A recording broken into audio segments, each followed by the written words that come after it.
Faire un film, pour moi, ça fait mal. Il y a quelque chose de déchirant dans le fait de faire un film. Vous allez me dire, ma pauvre Claire Denis, faites des comédies, vous allez voir. Mais je suis sûre que faire des comédies, c'est déchirant aussi. Je pense que faire un film, c'est entreprendre quelque chose d'hyper fragile, comme une pièce montée en glace. Vous savez, comme les gens qui font de la sculpture en glace et qui savent que ça va fondre. Donc que ça va pas... Justement, souvent on dit, ah tu l'as fait ton film. Oui, mais un film, ça a beau être gravé ou rester dans la pellicule, il y a quelque chose de léger, d'éphémère aussi, parce que toutes les émotions qu'on ressent quand on fait un film, une fois que le film est fini, que tout est dit, qu'on ne peut plus y retoucher, il est parti. Il y a plus, on ne peut plus avoir de relation avec. Et du coup, c'est assez déchirant, au fond. Et comme toute addiction, je pense que au moment où l'envie d'un film arrive, l'exaltation efface tout, rend complètement... c'est comme Alzheimer, on oublie tout ce qui s'est mal passé, tous les chagrins qu'on a eus avant. C'est comme une histoire d'amour. On sait que ça fait mal souvent, mais bon, quand ça commence, on peut le soulever des montagnes. Mais quand même, avancer dans les films, avancer dans l'âge et dans les films, c'est pas du tout rassurant, c'est pas du tout réconfortant. J'ai l'impression que ça fait presque plus mal, ça rend presque plus fragile, parce que je me dis, mais quand même, je devrais pas... Non, je devrais être plus forte. Mais non. C'est comme une dinguerie, le premier film, de toute façon, parce que ça fait très peur, très mal, et en même temps, on se dit, je m'en fous, c'est peut-être, j'en ferai qu'un, puis c'est tout. Donc il y a une espèce de marche ou crève qui fait que... On peut toujours... Enfin, moi, je me disais, j'en ferai plus jamais. Mais c'est comme des paris qu'on se lance à soi-même. Enfin, moi, c'est ce que je me suis dit. Mais en fait, quand mon premier film était à Cannes, moi, j'étais déjà en train de tourner quelque chose. Donc, c'est comme c'est comme le cœur qui bat, quoi.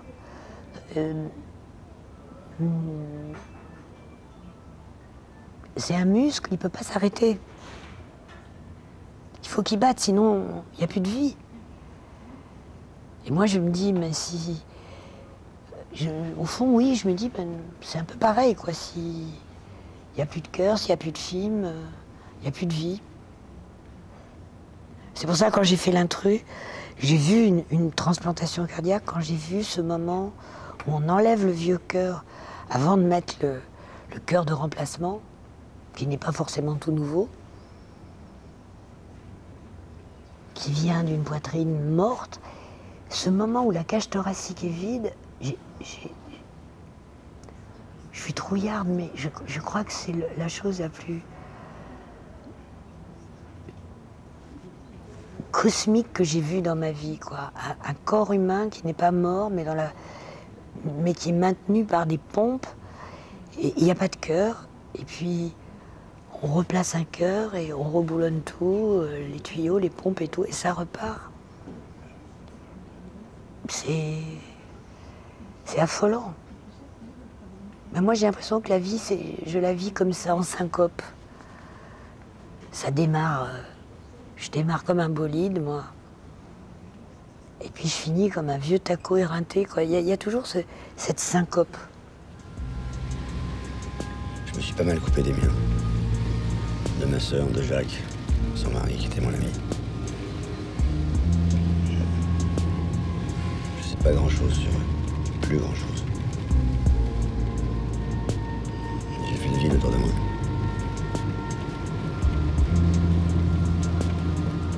Ça sert à ça, la marine. Il y a plein d'éléments qui sont là, des films qu'on aime, des moments qu'on aime, des acteurs qu'on aime ou des actrices qu'on aime, et tout d'un coup, il y a un moment, ça se rejoint, c'est comme dans le cosmos, on ne sait pas très bien comment vont s'aligner les planètes, surtout quand on n'y connaît rien comme moi, mais tout d'un coup, ça prend forme. Et en fait,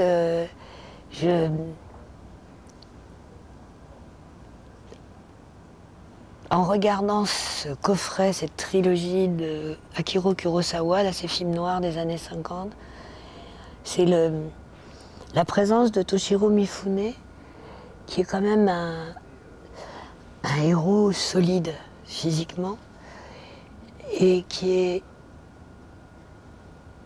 on sent, aimé par le réalisateur, héroïque, mais qui est dans des situations où il est vaincu.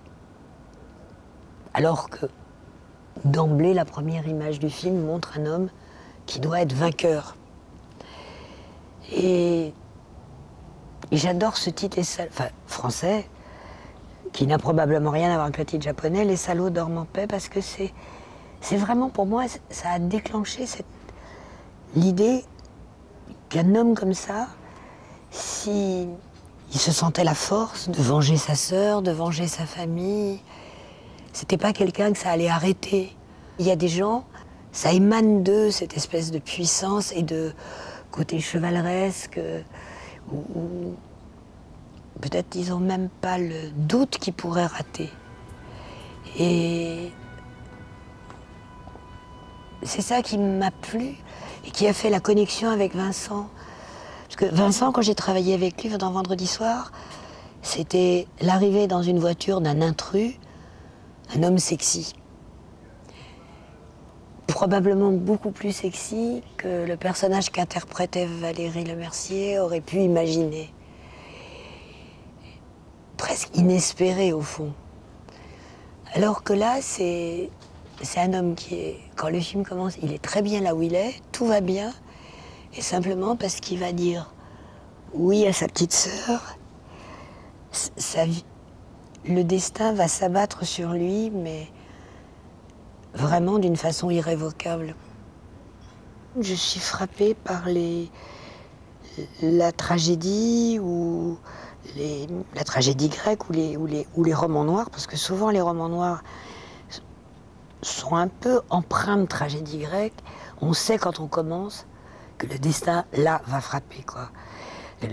Quand j'étais gamine et que je lisais Dashiell Hammett, je me souviendrai toujours d'un roman qui commençait, il était au volant de sa bagnole, c'est la 4e ligne, et il rentre dans une ville, et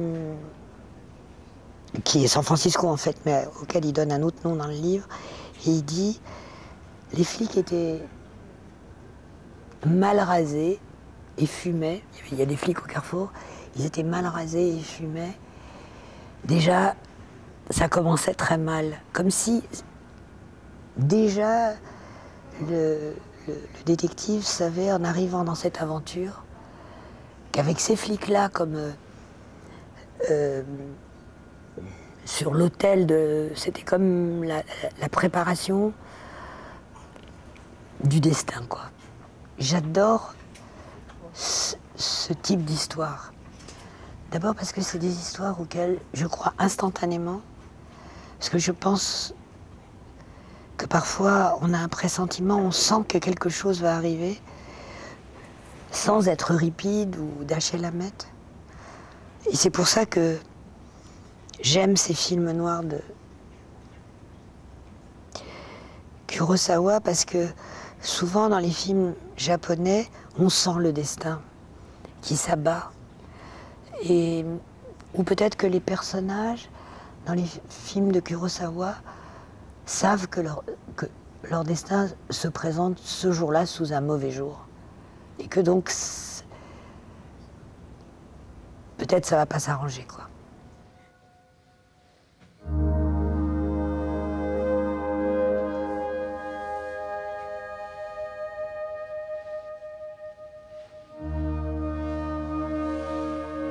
qui se passe entre un réalisateur et des acteurs, c'est une procuration de tout. C'est comme si on dit voilà, je signe, je lègue tout, quoi. C'est des gens d'abord qui me plaisent, que je trouve beaux, que je trouve sexy, que je trouve gonflés. J'ai l'impression qu'ils ont peur de rien.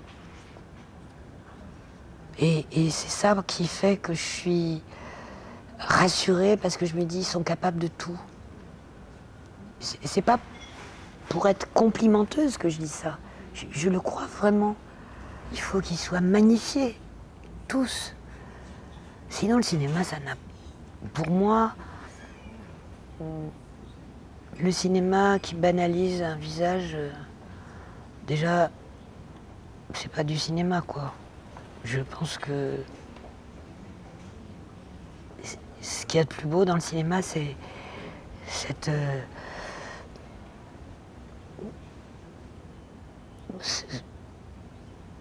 c'est de donner une... La magnifier, c'est un mot trop faible. C'est de trouver la beauté d'un visage ou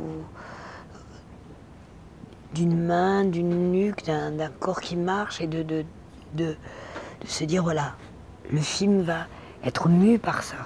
Et c'est pas la beauté esthétique, c'est pas la perfection. C'est une espèce de beauté humaine. Comme on dit, la bête humaine. Comme Gabin dans La Bête humaine, c'est comme une locomotive, voilà, c'est ça.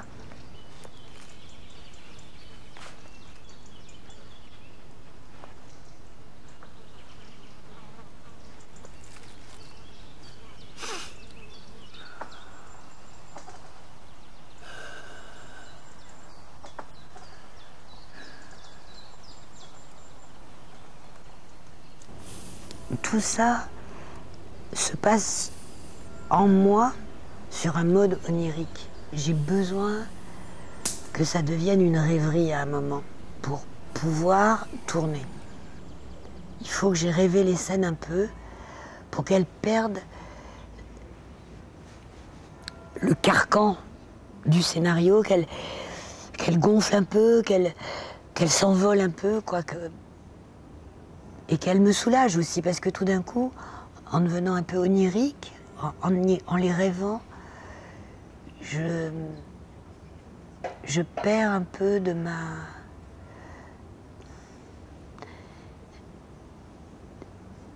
J'en deviens moins responsable, je suis plus le gardien de troupeau, quoi.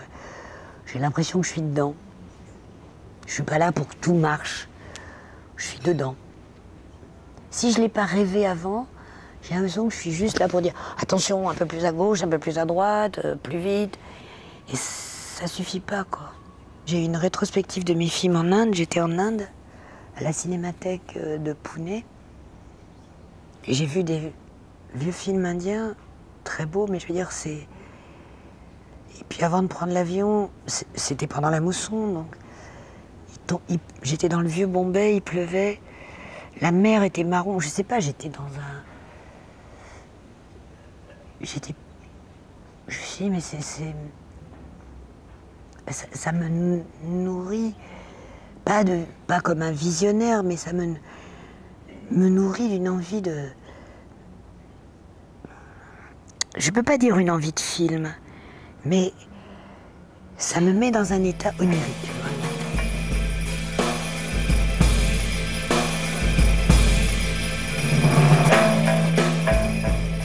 Je me vis dans le cinéma, quoi.